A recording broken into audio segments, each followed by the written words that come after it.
say that Ginger was flabbergasted would be to express his feelings mildly. He was thunderstruck. The possibility of this development had not occurred to him. Ginger turned to Biggles, who was staring at the oncoming machine with disgust. "He was looking for Sarton, I expect," he muttered. Biggles nodded. "He spotted who we are," he said bitterly. "It'd be interesting to see what he does."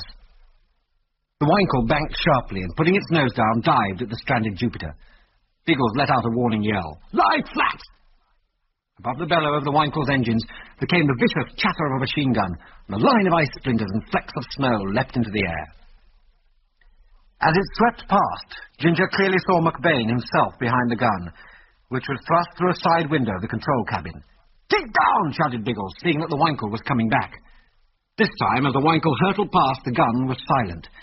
Instead, a small square object crashed down near the Jupiter, bouncing over and over again. A signal light shot from the Winkle, cutting a flaming line through the air, and struck the snow near the object. A sheet of flame leapt upwards. "It's petrol!" yelled Biggles.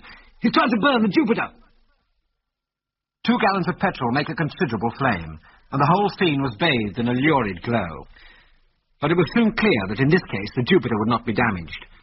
Owing to the snow, the petrol did not spread far, and the flame was 10 yards from the machine. For the next few seconds, the movements of the Winkle puzzled the watchers on the ground. The plane turned away sharply and began climbing steeply. "I think he's going," said Biggles, rising to his feet. "No, that isn't it," cried Ginger. "Look!" Biggles followed the direction indicated. What he saw made him catch his breath sharply. "It's Algy," he muttered hoarsely. Heading straight towards the scene was a rock-keyed freighter, attracted, no doubt, by the signal flare and fire. "I don't think Algy's seen the Winkle," muttered Ginger in a hopeless voice. "He's probably got his eyes fixed on us," returned Biggles tersely. Helpless, they could only stand and watch. The Winkle climbed straight up under the tail of the rock-keyed, which was gliding down slowly, looking for a place to land. An arm appeared out of the window, waving, making it obvious that those inside had not the slightest suspicion of danger. The watchers on the ground saw the whole thing clearly.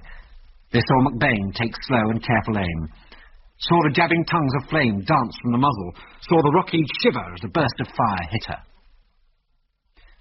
The rock-keyed dropped the port wing, stalled, came out again, and stalled again, obviously out of control. Then, as if by a miracle, the machine righted itself and turned sluggishly towards them. The reason for this apparent miracle became revealed. Algy was out on the starboard wing, lying flat and clinging to the leading edge, in an attempt to counterbalance the sagging port wing. The rock-keyed swept down like a tired bird. The port wing tip sagged again and touched the ground momentarily. The whole machine cartwheeled, flinging Algy over and over across the snow. The fuselage tipped up, hanging poised for a moment, then fell back. Movement ceased. The Winkle, its engines roaring triumphantly, swept up into the sky and levelled out, its nose pointing south. Neither Biggles or Ginger paid it any attention as they raced towards the crashed machine. "Get Algy! I'll look after Wilks!" yelled Biggles. His great fear was that the machine would go up in flames. He tore open the cabin door and disappeared inside. Ginger went on to Algy. "Algy, old man, are you badly hurt?" Algy managed to get up on his hands and knees. "I'm only winded," he stammered. "Gosh, how's Wilks? Is he hurt?" By now Biggles had managed to get Wilks out of the wreckage. He was sitting nearby, very pale, while Biggles mopped blood from a cut in his forehead. Angus was winding a bandage tightly round his left wrist, which he had sprained slightly. "How's Algy?" Biggles asked as Ginger ran over. "Oh, not bad, apart from being winded." "The snow probably broke his fall," returned Biggles shortly. Algy, his back slightly bent, came limping over to them. "I've had enough of this farthest north stuff. Do you see that skunk McBain shoot us down?" he said bitterly. "He was having it at us when you arrived."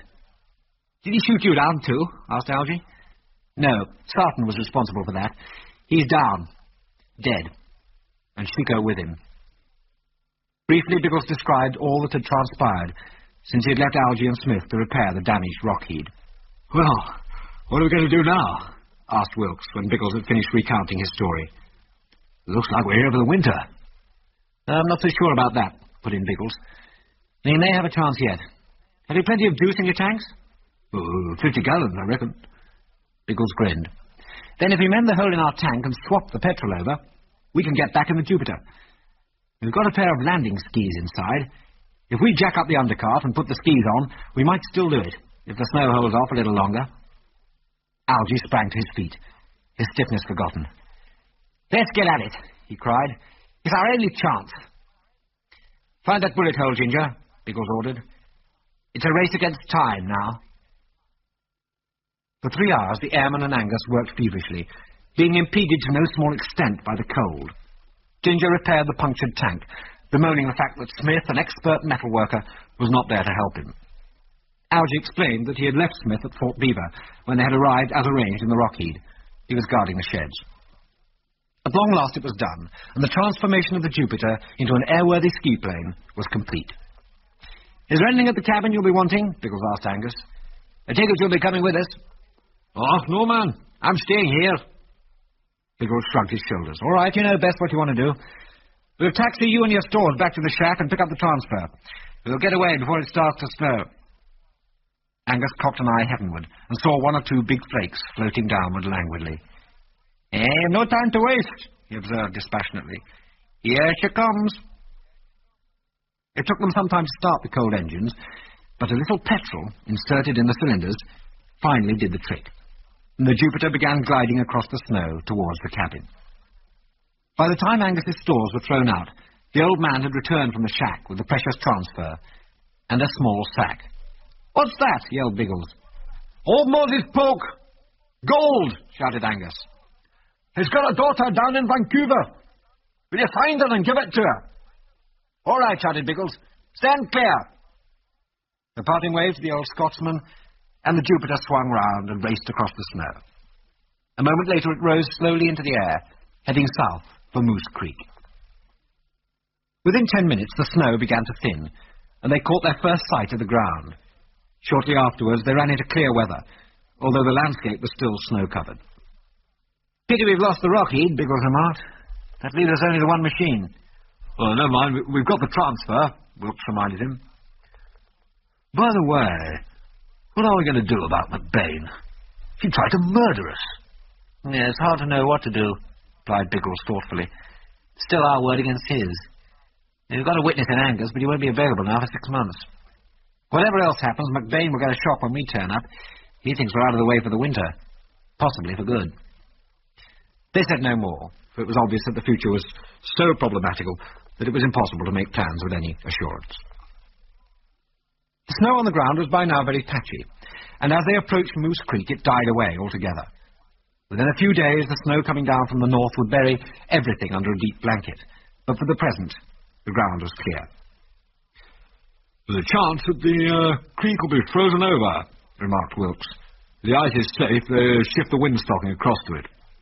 Well, that's better, replied Biggles. I wasn't too happy at trying to put this bus down in a frozen field on a pair of skis. As the Jupiter circled Moose Creek, they could see that Wilks's assumption was correct, and that the frozen creek now acted as an aerodrome. Biggles concentrated on putting the Jupiter down on her new type of undercarriage, a landing no different from usual, except that the machine ran a long way before coming to a standstill. There was no sign of McBain's winecool. Leaving the others to attend to refuelling and the replacement of the undercarriage wheels, Biggles walked across to the traffic manager's office. Canwell looked up from his desk as Biggles entered. Sorry, he said. It's just too late to take the gold to Fort Beaver. Biggles nodded slowly. So it's gone? Yep, biggest shipment we ever made. I waited as long as I could, but McBain blew in, so I let him take it. He's only been gone about 10 minutes. I'm sorry. Biggles shrugged. Righto then. See you later. He walked slowly to the door, but once outside strode swiftly to the Jupiter. McBain's got away with the boodle, he said crisply. He's got 10 minutes start, but he'll probably be cruising. If we run on full throttle, we may overhaul him. Get aboard, step on it. Not until the Jupiter was in the air, soaring southwards on the trail of the winecool, did Biggles settle down to contemplate the situation. The gold was temporarily in McBain's charge, and if he intended stealing it, this was his opportunity. The more Biggles thought about it, the more he became convinced that, Unless he overtook the Winkle, he would never see McBain or the gold again. Ginger suddenly pushed his way into the cabin. "Starboard!" he yelled. "The Winkle's bearing west!" Biggles did not answer. For a moment or two his eyes studied the sky, section by section, before they settled on a moving speck, travelling on a southwesterly course at a slightly lower altitude than themselves. "McBain isn't going to Fort Beaver," Biggles said crisply. "He's leaving it miles to the east." As he spoke, he brought the Jupiter round to follow the other machine. For an hour, the respective positions of the two machines did not change. Biggles kept at a safe distance, quite satisfied to watch. Eventually, he saw the Winkle start to lose height rapidly. It seemed only a matter of minutes before it would land. Once it was on the ground, with its engines stopped, the noise of the Jupiter would give them away. Biggles' brain raced as he studied the ground intently. It was empty, open prairie, broken only by areas of fir forest. But he noticed that the locality in which the Winkle looked as if it would land was slightly lower than the surrounding ground. It struck him that if he put the Jupiter down behind one of the patches of timber on the higher land, they could see without being seen. He cut the engines, and soon the Jupiter was trundling over some springy turf, the machine screened by a line of spruce and fir trees. The aeroplane had barely come to a standstill before Biggles was out. Ducking low under the drooping fir branches, they saw they were about a mile from the Winkle, which was now standing by a small log cabin. It so happened, however, that the Winkle was between them and the cabin, so although they could see figures moving, they could not see exactly what was going on. "I should say they're unloading the gold," declared Ginger. "I don't think there's any doubt about that," returned Biggles. Several minutes passed, during which no more was said.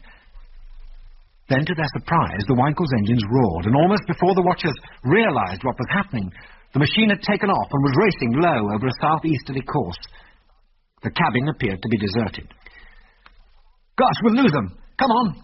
And suiting the action to the words, Biggles led the mad rush back to the Jupiter.